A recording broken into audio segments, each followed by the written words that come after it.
All right, let's go ahead and bring in Elijah Magnier. He's a military and political analyst. He joins us now live from Paris. Elijah, let me get your perspective on what's happening, all this escalation. Where do you see things going from here? Is there a point at which things calm down and can de-escalate, or is this only going to continue to get bigger? Thank you for having me. I think it's going to continue escalating because we are just on the first days of the war that Israel declared on Iran.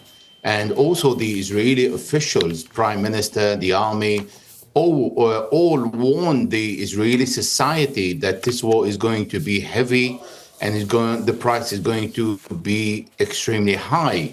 But the society that all stands behind Benjamin Netanyahu and support the war in Iran did not expect this level of destruction because since 1973, Israel never waged a war on a country and never been attacked in this scale in the heart of Tel Aviv.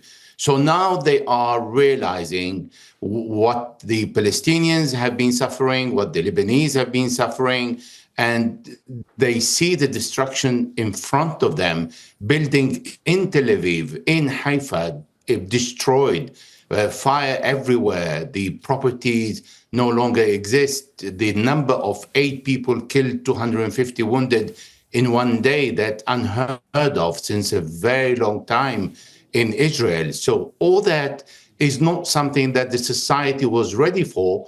The officials are and were, but confronting the reality is something different. Now, Benjamin Netanyahu has objectives to meet. They destroy the nuclear capability of Iran, prevent Iran from enriching uranium, destroy the missile program, and eventually, if he can, by his Operation Rising Lion, to eat his prey, which means destroy the Islamic Republic and the ruling system. Now, of course, he will scale down his objectives when he sees this kind of destruction.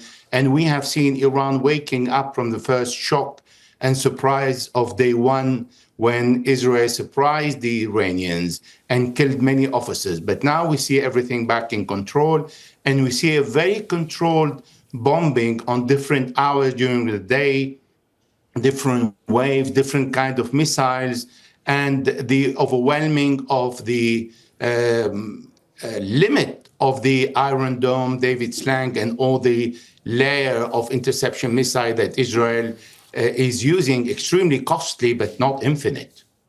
Elijah, earlier there was a report that emerged that U.S. President Donald Trump had vetoed a plan that had been presented by the Israeli government to kill Iran's supreme leader.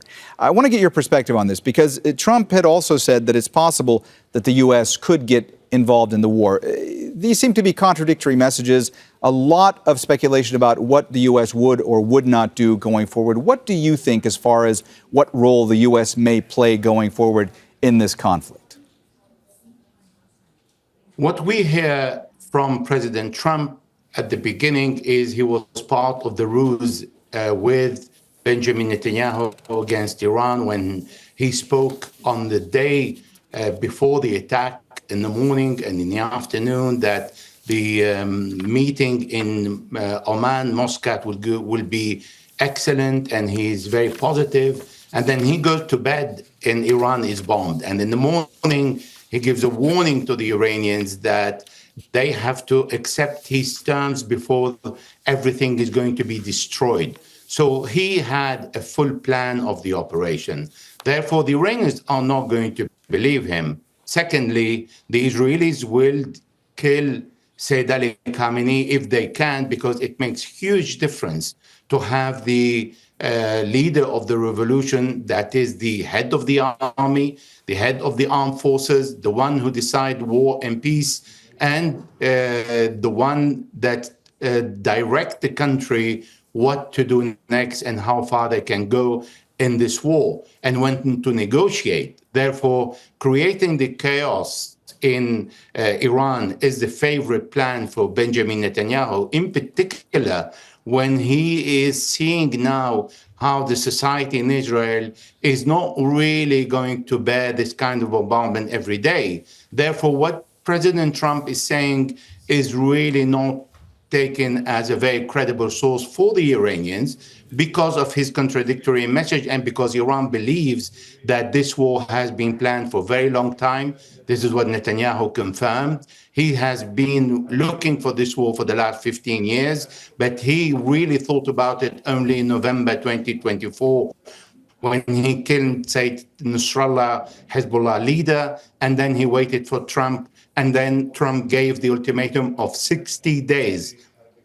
And on the 61st day, then this is when the war started. So I don't think this is something that anything comes from President Trump is going to be taken seriously.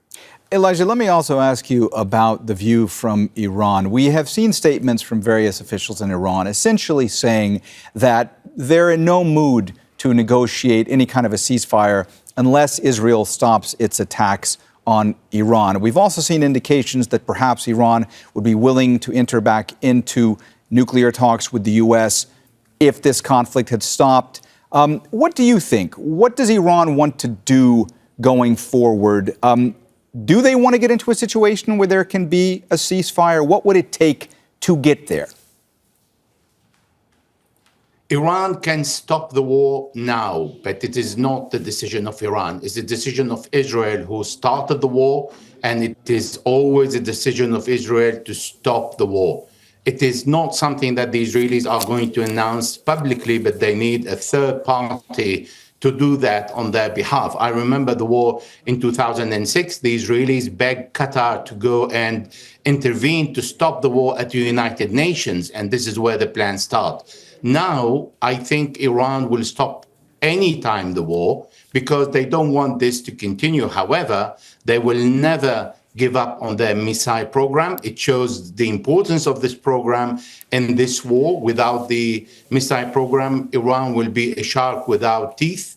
Secondly, will never accept to enrich uranium outside the country. They want to make sure that they have their percentage under the control of the US, EU, UN, and all the organization that they want. They can come and inspect it, but they do not trust all the other partners, let's call them, because this is why deals are made, because on both sides, there is no trust. So for the Iranians, it's important to keep the possibility to enrich uranium at home because they've seen what Donald Trump did in 2018 and how now he started to negotiate when the U.S. envoy, Steve Witkoff, did with Iran exactly what he did with Hamas, stopping the war at the beginning for 50 days and then imposing different conditions.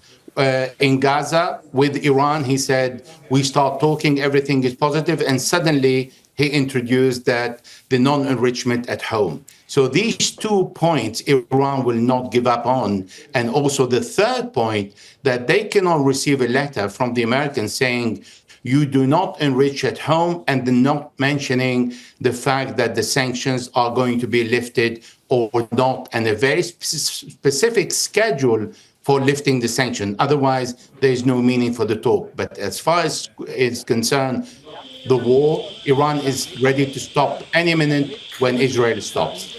Elijah, what are the practical steps that need to be taken right now in order to try to effect a ceasefire? Because we've not seen a lot of condemnation of what Israel has done here. We've seen a lot of calls for de-escalation. When it comes to European countries, we've heard a lot of rhetoric about Israel has the right to defend itself. Also, I just want to mention that we're seeing dramatic aftermath pictures here from Tel Aviv, live pictures. I want to tell our viewers, clearly it looks like security services here, perhaps rescue workers, among the damage that has been caused by that latest round of attacks, those rockets that were launched from Iran towards Israel, some of which the reporting is had landed in Tel Aviv in the last hour or so. I'm sure we'll be getting more details from the Israeli government in the next half hour or so. But Elijah, let me go back to you. What are the practical steps that need to be taken in order for a ceasefire to actually be achieved? As I was saying, we're not seeing a lot of condemnation of Israel for what has gone on. We're seeing a lot of calls for de-escalation. There's a lot of speculation about whether or not the countries that are participating in the G7 summit will be coming out with some kind of a statement. There's obviously a lot of questions about what the U.S. is going to do. From your perspective, what are the steps that need to be taken to try to de-escalate? For people to check in their neighborhood. But the position of Europe and the West is obvious. They will always start with Israel has a right to defend itself. And we heard that from Emmanuel Macron, the French president, on day one, and from the German, even before the Iranian reaction, 12 hours after the first wave of Israeli attack. That's normal. However, this is not the way diplomacy works. The way the diplomacy stops the war is when a third party is serious, would go to the United Nations, or the Americans in this case are very determined, but only after the Israeli request. When the Israelis have enough and they understand that they have reached their objective, or there is no way to reach the objective, or they want to capitalize of what they have achieved and they have enough, this is where they would rush for the request to end the war from behind the scene. And this is where we see a more serious deal happening. For now, there is only talk. For the Israelis, they still have objectives to destroy, and they did not have enough yet. And they think the internal front inside Israel can still afford a few more bombing if they still have objectives in Iran. But we have also seen how the Israelis went from targeting 700 objectives on day one to a couple of hundred on day two, and then to just a dozen of objectives on day three. So there is a de-escalation because the bank of objectives is getting more slim and is exhausting slowly but surely. So degrading the Israeli, the Iranian missile program is not going to happen because Fordo is 100 meters under the ground and is very well protected, and the Israelis cannot bomb it. The Americans can, but we don't know if the Iranians have moved that. Secondly, the missile program, as it is the nuclear knowledge, is embedded in the head of the Iranians. So if they are left tomorrow, they can reproduce everything they have lost and even improve what they have. Therefore, this is what requires today is for the Israeli to be convinced that they have failed in their attack to achieve the objective they wanted, and that the Operation Rising Lion is not really getting anywhere they wanted. And this is when the war will stop through a third party. All right, Elijah Magnier, thank you so much for joining us here on Al Jazeera. Great to get your perspective. Make sure to subscribe to our channel to get the latest news from Al Jazeera.